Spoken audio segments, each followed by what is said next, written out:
introduco la narrazione del Pantheon Lovecraftiano con la prima divinità che prende forma dalla mente, nonché dalla penna del maestro di Providence, Dagon. Dagon introdurrà la schiera dei grandi antichi, divinità provenienti dallo spazio che, tuttavia, risiedono sul pianeta Terra, in forme di riposo differenti. Dagon appare nel racconto omonimo pubblicato sulla rivista Weird Tales soltanto nel 1923, in quanto Lovecraft stesso cercò di pubblicarlo già a partire dal 1917, anno in cui gli diede luce.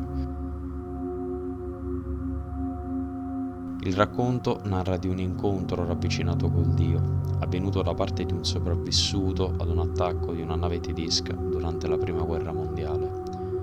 Il dio appare improvvisamente in un turbine di visioni di incubo, avvolto dalle acque melmose e dalle alghe, in procinto di scalare un obelisco di pietra arricchito di bassorilievi ritraenti figure marine. Dagon si presenta fisicamente come un ibrido uomo-pesce, dotato di branchie ed occhi a palla sporgenti. Il corpo, ciclopico e possente, è di colore verdastro ed è ricoperto da squame viscide e luminose, mentre gli arti sono palmati. Le sue dimensioni sono sconcertanti, tanto da portare allo svenimento del povero sventurato che lo avvisterà, seppur per pochi istanti. A differenza di tutte le altre divinità create dal maestro, assieme a Nodens, il signore del grande abisso, padrone dei magri notturni, Dagon trae origini dai culti religiosi della Mesopotamia.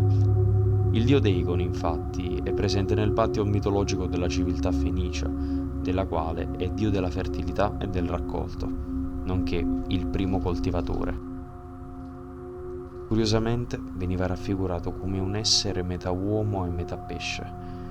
C'è da aggiungere che viene citato persino nella Bibbia, precisamente nel 5° capitolo del primo libro di Samuele, in un episodio che narra di come una sua statua crolli improvvisamente in presenza dell'Arca dell'Alleanza. Nell'universo Lovecraftiano, Dagon ha una consorte, di nome Hydra, del tutto simile a lui, seppur di sesso femminile. Assieme, la coppia detiene il controllo, nonché rappresentano il simbolo del culto di Dagon, professato dagli adepti dell'ordine esoterico di Dagon, con sede nella cittadina derelitta e fatiscente di Innsmouth. C'è da aggiungere che lo stesso Cthulhu, anche se in maniera minore, è altrettanto venerato dall'ordine.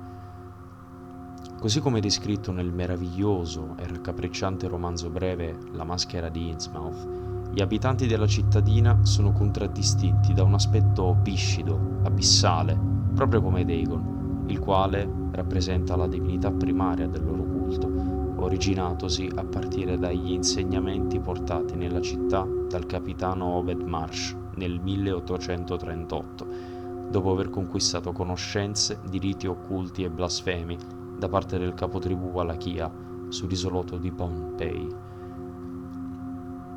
La storia narra che Innsmouth riversasse in una condizione di profonda crisi.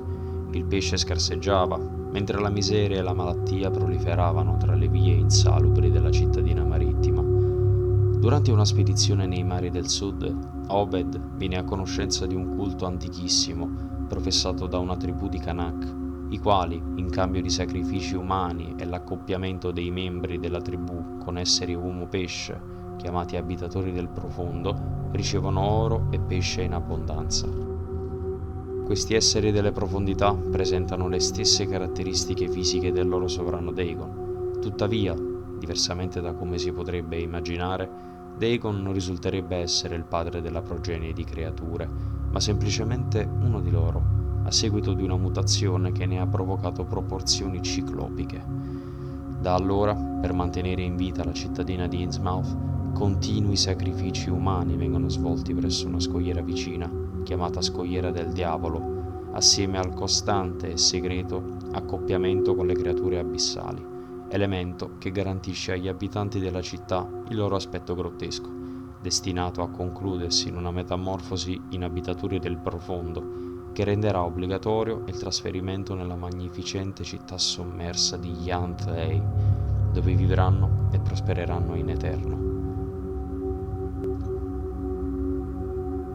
Se il racconto in cui viene introdotto Dagon può essere associato agli orrori dei traumi del primo conflitto mondiale sulle menti dei giovani soldati, misto alla paura delle acque profonde e dell'incubo di perdere la propria sanità mentale, nella maschera di Innsmouth si possono trovare temi ricorrenti nella letteratura Lovecraftiana. Il profondo timore verso la mescolanza del sangue da parte dei conservatori, la discendenza rispetto al proprio albero genealogico, contaminato da un passato blasfemo, seppur di importanza fondamentale per il proprio bagaglio di conoscenze occulte, nonché di meno una temibile paura per lo straniero, di colui che proviene dall'esterno della propria comunità.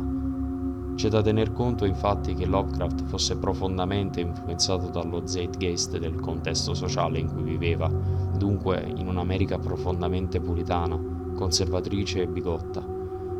Per concludere, ritengo che l'intero filone narrativo del culto di Dagon, nonché dell'intero microcosmo degli abitatori del profondo, sia una delle tante prove che testimoniano il genio creativo del maestro, il quale, nella creazione di un culto ruotante attorno alla ricerca della stabilità e del desiderio della vita eterna, effettua una profana rivisitazione dell'escatologia cristiana, nella quale la resurrezione viene superata dalla metamorfosi, che permette all'adepto non solo di entrare nel regno della vita eterna, nella carne e nello spirito, ma gli permette inoltre di essere parte di una terra promessa, affiancato al proprio Dio, se non divenendo egli stesso un Dio.